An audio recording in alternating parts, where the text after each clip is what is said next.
Hi అండి. Hello! Welcome to Adish life style. ముందుగా నా ఛానల్ కనుక నచ్చినట్టయితే సబ్స్క్రైబ్ చేసుకుని, లైక్ చేసి, షేర్ చేయండి. అలాగే నేను పెట్టే ప్రతి వీడియో కూడా మీకు నోటిఫికేషన్ వస్తుంది. ఈరోజు నా స్టైల్లో పక్కా డాబా స్టైల్లో పన్నీర్ మసాలా కర్రీ ఎలా చేసుకోవాలో చూపిస్తానండి. గ్రేవీ కూడా చాలా అంటే చాలా టేస్టీగా ఉంటుంది. ఇప్పుడు దీన్ని ఎలా చేసుకోవాలో చూపిస్తాను. హెరిటేజ్ వాళ్ళది నేను పన్నీర్ తీసుకున్నానండి. సన్నగా తరిగి పెట్టుకున్నాను. అలాగే దీంట్లో ఒక గిన్నెలో పావు టీ స్పూన్ కారం, పావు టీ స్పూన్ ఉప్పు, కొంచెం గరం మసాలా వేసి ముక్కలన్నిటికీ పట్టించుకోవాలండి. అలాగే స్టవ్ మీద ఒక ప్యాన్ పెట్టేసుకొని 2 టేబుల్ స్పూన్ల వరకు ఆయిల్ వేసేసుకుంటున్నాను. ఇలా కలిపి పెట్టుకున్న ముక్కలు ఉన్నాయి కదా, ఇవి కొంచెం ఎర్రగా వేయించుకోవాలి. మరీ ఎర్రగా కాదు, మరీ బ్లాక్గా కాదు, అలా వేయించుకొని నార్మల్గా వేయించుకోవాలి. చూసారా, అలా వేయించుకొని పక్కన పెట్టేసుకొని మీడియం సైజు ఉల్లిపాయలు నేను సన్నగా తరిగి తీసుకున్నానండి. కొద్ది పెద్దగానే, మీరు ఇంకా సన్నగా తరిగైనా తీసుకోవచ్చు. ఇవి పూర్తిగా మగ్గిందాగా కాకుండా ఒక 60% 50% మగ్గనిస్తే సరిపోతుంది ఉల్లిపాయ.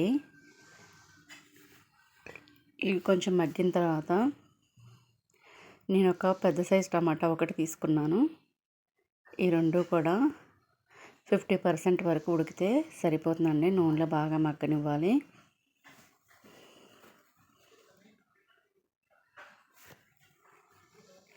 ఇది మగ్గడానికి 5 మినిట్స్ వరకు టైం పడుతుంది.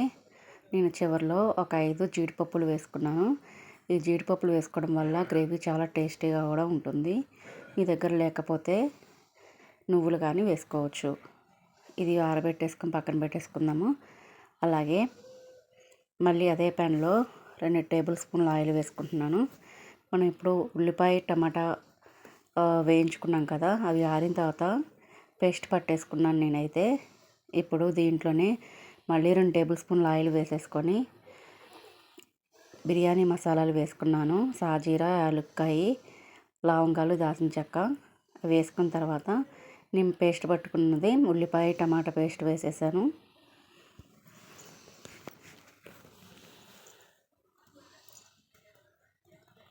ఇది ఒక 2 నిమిషాల వరకు మీడియం ఫ్లేమ్లో పెట్టేసి నూనెలోనే బాగా మగ్గనివ్వాలండి. అడుగంటకుండా కలుపుకుంటూ ఉండాలి.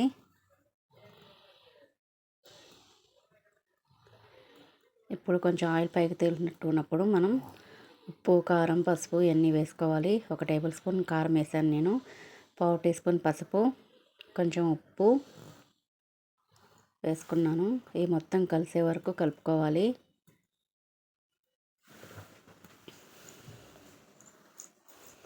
అలాగే కొంచెం ధనియాల పౌడర్ కూడా వేసాను.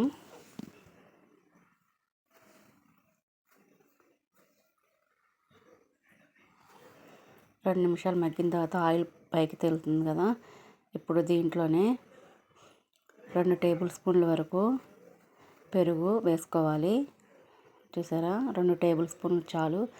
బాగా ఇది ఆ పెరుగు మొత్తం కలిసేలాగా బాగా కలుపుకోవాలి. గ్రేవీలో ఇలా బాగా కలుపుకొని 2 నిమిషాలు మూత పెట్టేసుకొని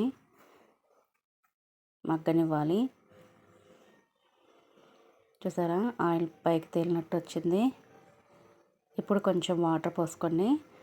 మీ గ్రేవీకి సరిపడా పోసుకోండి. మరీ పలుచగా కాదు, మరీ చిక్కగా కాదు, ఒక మీడియం ఫ్లేమ్లాగా పోసుకోండి. ఇవి కొంచెం ఉడుకుతున్నప్పుడు మనం వేయించి పక్కన పెట్టుకున్న పన్నీర్ ముక్కలు ఉన్నాయి కదా, అవి వేసేసుకోవాలి.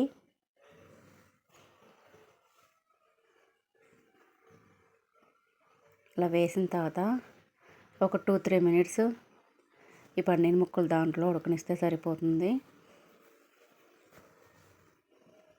ఇప్పుడు దీంట్లో నేను కచూరి మేతి బాగా నలిపి వేసాను.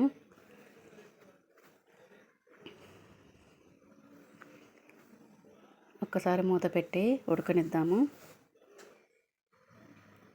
చూసారా, బాగా ఉడికిపోయింది, రెడీ అయిపోయింది. ఇప్పుడు దీంట్లోనే సన్నగా తరిగి పెట్టుకున్న కొత్తిమీరను, నేనైతే చికెన్ మసాలా వేసానండి, టేస్ట్ బాగుంటుందని. మీకు ఇష్టమైతే వేసుకోండి, లేకపోతే లేదు, స్కిప్ చేయొచ్చు. చికెన్ మసాలా వేయడం వల్ల చాలా టేస్టీగా కూడా ఉంటుంది. మీరు ఒకసారి ట్రై చేసి చూడండి. మీరు కూడా పన్నీర్ కర్రీ ఇలాగే చేస్తారా, ఇంకా లేదా డిఫరెంట్గా చేస్తారా అనేది నాకు కామెంట్ చేయండి. అలాగే ఇంకా ఏమైనా కర్రీస్ కావాలా అనేది కూడా నాకు కామెంట్ చేయండి. Please subscribe. Thank you.